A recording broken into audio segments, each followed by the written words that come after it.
안녕하세요. 코인포럼입니다. 질문 하나 드릴게요. 수조 원을 굴리는 대형 은행이 XRP를 쓰지 않는 이유가 뭘까요? 기술이 부족해서가 아니에요. 규제 때문도 아니에요. 이유는 하나예요. 블록체인 위에서 하는 모든 거래가 전 세계에 공개된다는 거예요. 골드만삭스가 XRP로 대규모 거래를 하면 경쟁사인 JP모건이 그걸 다 볼 수 있어요. 은행 입장에서 이건 절대 불가능한 조건이에요. 그런데 2달 안에 이 조건이 바뀌어요. 리플이 XRP 레저의 기밀 전송 기능을 출시해요. 오늘 영상 끝까지 보시면 이게 왜 XRP 역사에서 가장 중요한 기술 업데이트인지 이해하실 거예요. 지금까지 XRP 채택 이야기가 나올 때마다 빠지지 않는 질문이 있었어요. 그러면 왜 아직도 대형 은행들이 안 쓰냐는 거예요. 많은 분들이 규제 문제라고 생각했어요. 하지만 실제로 기관들이 가장 크게 막혔던 건 프라이버시였어요.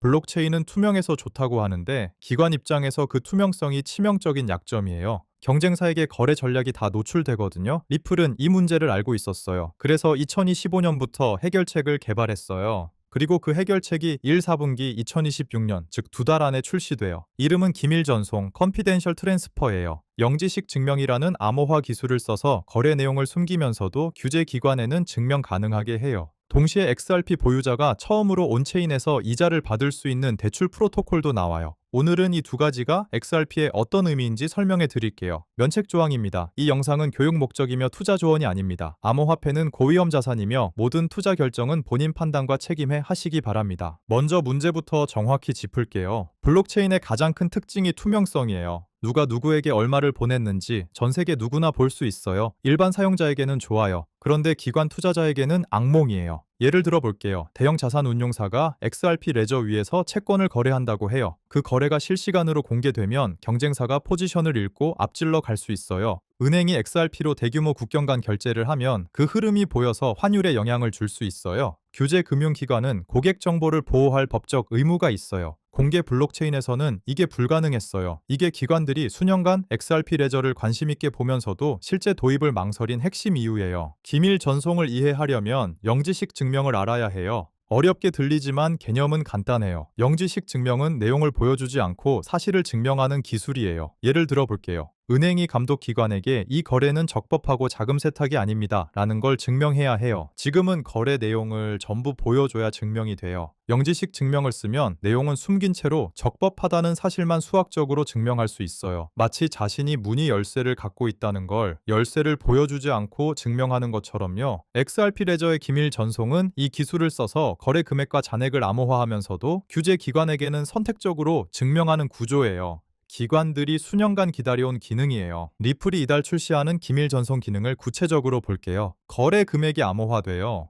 외부에서는 거래가 일어났다는 것만 알 수 있고 얼마인지는 알 수 없어요. 계정 잔액도 암호화돼요. 지금은 XRP 레저 탐색기에서 누구나 어떤 계정에 얼마가 있는지 볼 수 있어요. 기밀 기능이 활성화되면 암호화된 상태로만 보여요. 하지만 감사기관에게는 선택적으로 공개할 수 있어요. 리플 공식 문서에 따르면 감독기관과 감사인에게는 복호화 키를 줄 수 있는 구조예요. 규제 준수와 프라이버시를 동시에 해결하는 거예요. 이 기능이 활성화되면 은행, 자산운용사, 헤지펀드가 XRP 레저 위에서 경쟁사의 노출 없이 거래할 수 있어요. 기관 채택의 핵심 장벽이 기술적으로 제거되는 거예요. 기밀 전송과 함께 나오는 또 하나의 중요한 기능이 있어요. 바로 대출 프로토콜이에요. XRP 레저의 기관급 온체인 대출 기능이 생겨요. 지금까지 XRP를 보유하면 받을 수 있는 온체인 수익이 없었어요. 비트코인도 마찬가지지만 이더리움이나 솔라네는 스테이킹 수익이 있어요. XRP 레저는 그 부분에서 약점이 있었어요. 대출 프로토콜이 출시되면 이게 바뀌어요. XRP 레저 위에서 단일 자산 볼트에 자산을 넣고 이자를 받을 수 있어요. 기관은 이 풀에서 자금을 빌려 거래에 쓸 수 있어요. 에버노스라는 회사의 최고 사업 책임자가 이 프로토콜이 XRP 커뮤니티에 연간 수십억 달러 규모의 수익 기회를 만들 수 있다라고 공식 발표했어요.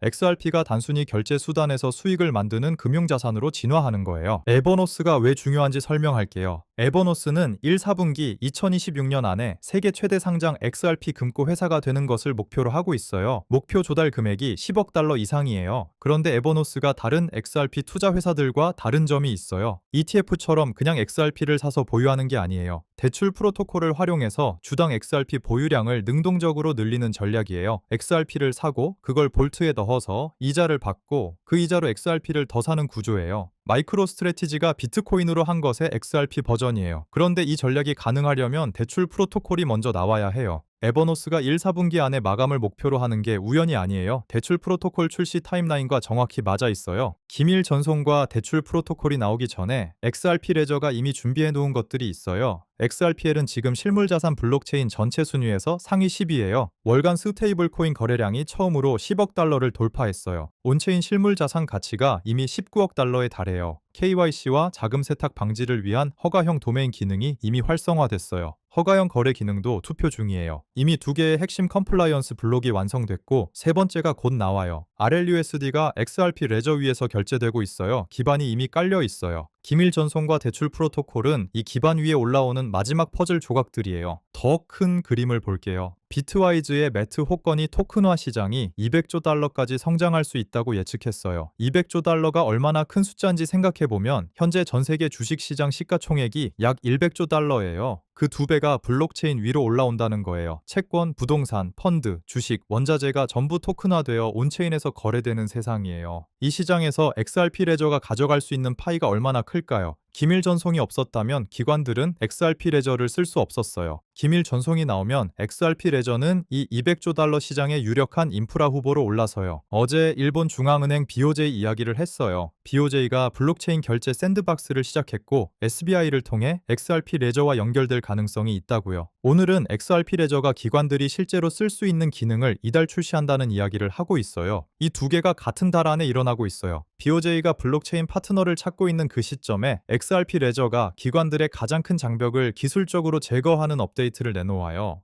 BOJ가 파트너를 선택할 때 XRP 레저를 보게 되면 이 기능들이 의사결정에 영향을 줄 수 있어요. 단순히 빠르고 싼 블록체인이 아니라 기관이 쓸 수 있는 모든 조건을 갖춘 블록체인이니까요. 지금 여러분이 가장 궁금한 부분이죠. XRP 가격을 결정하는 건 수요예요. 수요는 XRP 레저를 쓰는 사람이 늘어날 때 올라가요. 지금까지 기관들이 XRP 레저를 못 쓴 이유가 프라이버시였어요. 기밀 전송이 그 이유를 제거해요. 대출 프로토콜은 XRP 보유자에게 온체인 수익을 만들어요. XRP 레저 위의 모든 거래에는 XRP가 필요해요. 거래 수수료도 XRP로 내요. 계정 준비금도 XRP예요. 기관이 XRP 레저를 쓰면 XRP 수요가 올라가요. 단기 가격 움직임은 예측할 수 없어요. 하지만 기관 채택의 구조적 조건이 만들어지고 있다는 건 사실이에요. 가격은 구조를 따라가요. 시간이 걸릴 뿐이에요. 이미 증거가 있어요. XRP ETF가 출시된 게 2025년 11월이에요. 그 이후 단 한 달도 월간 유출이 없었어요. 2월에만 5,800만 달러가 들어왔어요. 비트코인과 이더리움, ETF가 같은 기간 유출을 기록했는데 XRP만 유입이에요. 이게 의미하는 건 기관 투자자들이 XRP를 원한다는 거예요. 그런데 ETF는 수동적이에요. XRP를 사서 보관할 뿐이에요. XRP 레저를 직접 쓰는 기관 수요가 생기면 그건 ETF와 차원이 달라요. 매일, 매 거래마다 XRP가 필요한 구조적 수요가 생기는 거예요. 기밀 전송과 대출 프로토콜이 바로 그 구조적 수요의 문을 여는 열쇠예요. 지금 XRP는 1.35달러에서 1.40달러 사이에서 거래되고 있어요. 2025년 7월 고점 3.66달러에서 62% 하락한 구간이에요. 5달 연속 하락이에요. 시장 분위기가 좋지 않아요. 그런데 기술적으로 보면 1.30달러 지지선이 여러 번 테스트됐고 지켜지고 있어요. 맥디 히스토그램이 플러스로 전환 중이에요. RSI가 1월 괌에도 구간 16에서 40까지 회복했어요. 압축 구간이에요. 기밀 전송 출시와 대출 프로토콜 발표가 겹치는 시점에 1.46달러 저항선 돌파 시도가 나올 수 있어요. 돌파하면 이 달러가 열려요. 지금 가격은 이 기술 업데이트들을 전혀 반영하지 않고 있어요. 기술만 바뀌는 게 아니에요. 미국에서 클래리티 액트가 4월 통과를 목표로 진행 중이에요. XRP를 디지털 상품으로 분류하는 법안이에요. 통과되면 미국 은행들이 XRP를 컴플라이언스 걱정 없이 채택할 수 있어요. 생각해보세요. 4월에 클래리티 액트가 통과된다고 해요. 그런데 그 시점에 XRP 레저는 이미 기밀 전송과 대출 프로토콜을 갖추고 있어요. 은행들이 이 기능들을 보면서 우리가 쓸 수 있겠다는 판단을 내리기가 훨씬 쉬워져요.